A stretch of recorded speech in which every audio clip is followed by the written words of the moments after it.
आपके समक्ष उपस्थित हुआ हूं और मेरी पार्टी का आभार व्यक्त करता हूं कि मुझे राज्यपाल महोदय के अभिभाषण पर बोलने का अवसर दिया। मैं राज्यपाल महोदय का आभार व्यक्त करता हूं कि आपने अपने अभिभाषण के दौरान सदन के एक माननीय सदस्य ने टोका टोकी की। आप जिले में जाकर बैठ के कर रहे हो। राज्यपाल महोदय ने कहा था जनजाति हितों से जुड़ी समिति मेरे विभाग में आती है और उसकी बैठक करना मेरी जिम्मेदारी है, मेरी ड्यूटी है। मैं हर जिले में जाऊंगा और वहां बैठक करूंगा। राज्यपाल महोदय ने जनजाति वर्ग के प्रति जिस जिम्मेदारी की बात कही है उससे माननीय सदस्य समझ गए होंगे, जिन्होंने सरकार में रहते हुए जिम्मेदारियों को नहीं निभाया। सभापति महोदय, जनजाति विभाग के हमारे जनजाति परिवारों के लिए इस सरकार ने कुछ भी नहीं किया और राज्यपाल महोदय कुछ करने की इच्छा करते हैं तो उसके ऊपर महामहिम महोदय के भाषण में टोका टोकी करके ये क्या साबित करना चाहते हैं? आदिवासियों का भला करना चाहते हैं या उनको गर्त में डालना चाहते हैं? इससे साबित हो रहा है कि उनकी मानसिकता क्या है। राज्यपाल महोदय के अभिभाषण के बारे में अपने विचार कविता के रूप में रख रहा हूं।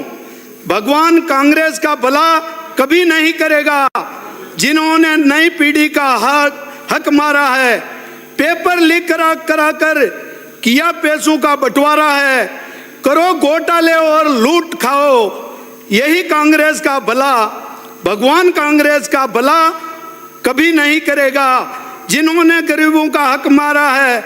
भला हो हमारे भजन लाल जी का,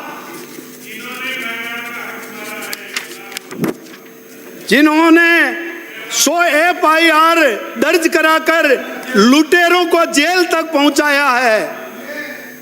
बाकी वो भी थर थर कांप रहे हैं जिन्होंने नकल करा कर जिम्मेदारों को पास कराया है। इनके पाप का गड़ा भर गया आया, तब जनता ने कांग्रेस को सबक सिखाया। सभापति महोदय, इनको वास्तव में जनता ने वो सबक सिखाया है जो इनको संपट ही नहीं रहा। 5 साल तक इन्होंने कुछ नहीं किया और 4 साल बाद में रेवड़ियां बांटने का जनता समझ चुकी थी कि इन्होंने 4 साल कुछ नहीं किया, सत्ता में आने के लिए रेवड़ियां बांट रहे हैं। जल जीवन मिशन की क्या बात करूं, कांग्रेस राज में घोटालों की ऐसी कुछ करामात हुई, नल से जल तो निकला नहीं पर जमकर धन की बरसात हुई। भजन लाल जी की भावना का मैं करता हूं सम्मान, घर घर जल पहुंचाकर दिया जनता को वरदान।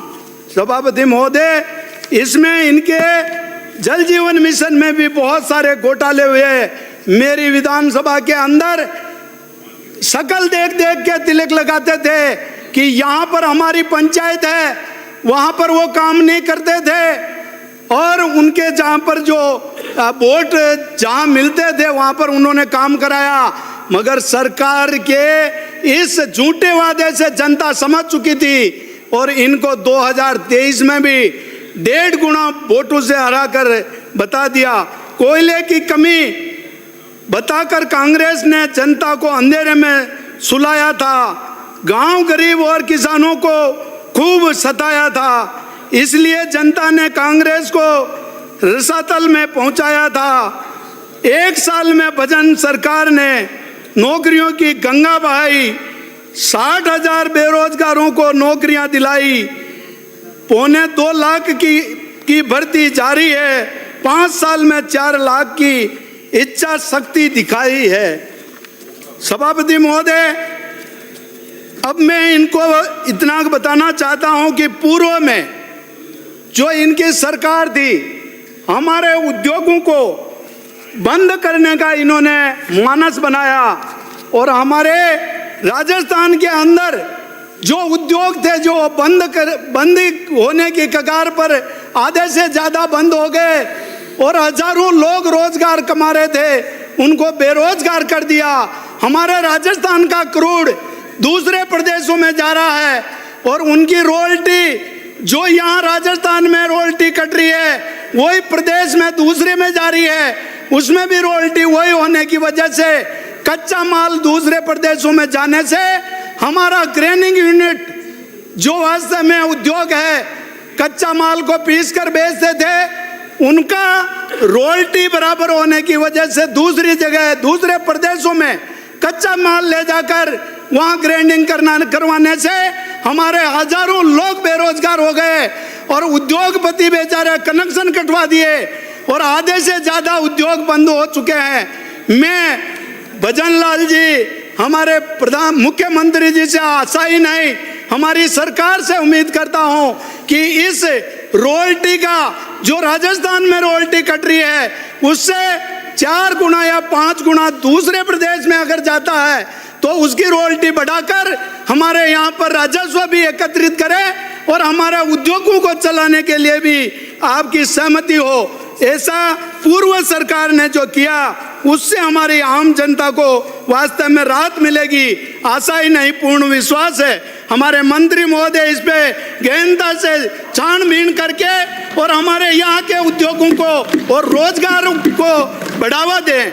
यही नहीं, सभापति महोदय भारतीय जनता पार्टी ने पूर्व में पंचायत राज के अंदर शिक्षा को जो वास्तव में लागू किया था कि हमारा जनप्रतिनिधि शिक्षित हो और वो जनप्रतिनिधि बने ताकि ये घोटाले नहीं हो। कांग्रेस का घोटाला बंद हो गया, इन्होंने शिक्षा स्तर को खत्म कर दिया और वापिस अनपढ़ अंगूठा छाप सरपंच हो चाहे प्रधान हो और चाहे जिला प्रमुख हो उनको इन्होंने मान्यता दे दी। इससे इनका स्पष्ट जाहिर हो रहा है कि इनके घोटाले को ये उजागर करने के लिए वास्तव में कि हमारा ये परिवार कैसे चले तो इन्होंने शिक्षा स्तर को ही खत्म कर दिया। यही नहीं, अंग्रेजी माध्यमिक स्कूलों के लिए हमारा सदस्य महोदय बोल रहे थे कि हमने अंग्रेजी शिक्षा को लागू किया और अंग्रेजी माध्यमिक शिक्षा विद्यालय खोल दिए। अरे उनमें खोल तो दिए मगर अध्यापक क्यों नहीं लगाए और वहाँ पर हिंदी मीडियम वाले छात्र कहाँ जाएंगे उसके बारे में सोचा क्या? हमारे आदिवासी एरिया के अंदर हिंदी मीडियम वाले बच्चे भटकते फिरे। मैं यहाँ पर गिड़गिड़ाता रहा कि हमारे बच्चे बच्चियाँ पढ़ाई छोड़ दी, 10-10 किलोमीटर दूर, उनके पास किराया नहीं है, आने जाने का साधन नहीं है, किसी ने नहीं सुना। वास्तव में ये मैं मुख्यमंत्री जी का आभार भी व्यक्त करता हूँ कि अब आप इन्हें जो वास्तव में अंग्रेजी माध्यम विद्यालय जो खोले हैं उनके ऊपर ध्यान देते हुए हमारे हिंदी मीडियम वाले जो छात्र छात्राएं पढ़ रही है उनके बारे में भी सोचकर उनको उनके साथ न्याय करे। माननीय सभापति महोदय, हमारे मुख्यमंत्री जी ने आज दिन तक किसी ने नहीं सोचा जो हमारे घुमंतु जाति के आवासीय योजना का जो वास्तव में उन्होंने लागू करके हमारे घुमंतु अर्ध घुमंतु गाड़ियालोल लोहार एवं कालबेलिया समुदाय के लोगों को 609 भूखंड देकर और उन्होंने इनको वास्तव में पट्टा देकर उनको स्थापित करने का अगर किसी ने काम किया तो हमारे माननीय भजन लाल जी सरकार ने जो इन्होंने उनको बेचारे भटकते हुए लोगों को जो स्थायी पट्टा देकर उनको निवास करने का काम किया। इसके अलावा जोधपुर के अंदर 78 पाक विस्थापित परिवारों को वास्तव में पट्टा देकर उनको भी राहत देने का काम किया तो भजन लाल जी सरकार ने किया। कांग्रेस सरकार ने इनके बारे में भी कभी नहीं सोचा। और अब बिजली की बात करें तो आज वास्तव में पूर्व सरकार के टाइम पर हमारे को रात को सोने नहीं देते थे कि हमारे यहाँ लाइट चली गई, किसान रात में पानत करते हैं, जंगली जानवर उन पे हमला करते हैं। आज दिन तक हमारे पास में एक भी भाई का फोन नहीं आया कि हमारे रात में बिजली आ रही है। जो भी है उनका वास्तव में इन्होंने जो हमारे सभी किसानों के बारे में सोचा, यही नहीं, खाद्य सुरक्षा का पोर्टल खोलकर हमारे जो बरसों से खाद्य से वंचित थे उनका भी सरकार ने ध्यान रखते हुए हमारे जो आदिवासी परिवार गरीब रेखा से नीचे थे उनको भी वास्तव में राहत देने का काम किया। तो हमारे भजन लाल जी ने किया। यही नहीं, सभापति महोदय, पूर्व सरकार ने भेदभाव किया और डीएमएफटी फंड का पैसा इनके विधायक थे वहां पर लगा दिया और हमारे जो विधायक थे वहां पर उन्होंने पैसा एक नहीं दिया। और जर्जर स्कूलों के अंदर हमने ये कहा कि जर्जर भवन हमारे स्कूलों के पढ़े हैं, बच्चे पढ़ नहीं पा रहे हैं, उनकी रिपेयरिंग तक के पैसे नहीं दिए। मैं तो माननीय मुख्यमंत्री जी का आभार व्यक्त करता हूं कि उन्होंने 3 करोड़ रुपए हमारे बच्चों के रिपेयरिंग के लिए जो दिए, भवन को ठीक करने के लिए। सभापति महोदय, मैं आपको क्या बताऊं, अभी 1 मिनट के लिए मैं आपको बताना चाहता हूं कि अभी इन्होंने जो कहा ना कि बोला कि हम सब कुछ करते हैं, किसानों की जो बात कर ले, पिछली सरकार में 5 साल के अंदर 19,000 किसानों ने ये जो मतलब अपनी जो नीलामी की है जमीन, क्यों की है? इस कांग्रेस सरकार में जो हमारे वक्ता बताए कि हमारे जो 19,000 लोगों की जमीन नीलामी कैसे की। सभापति महोदय, समय का अभाव है, मगर जो आपने बोलने का मौका दिया उसके लिए धन्यवाद। मैं महामहिम राज्यपाल महोदय का अभिभाषण की डॉक्टर शिखामील पराला प्रशंसा करता हूँ। धन्यवाद। धन्यवाद।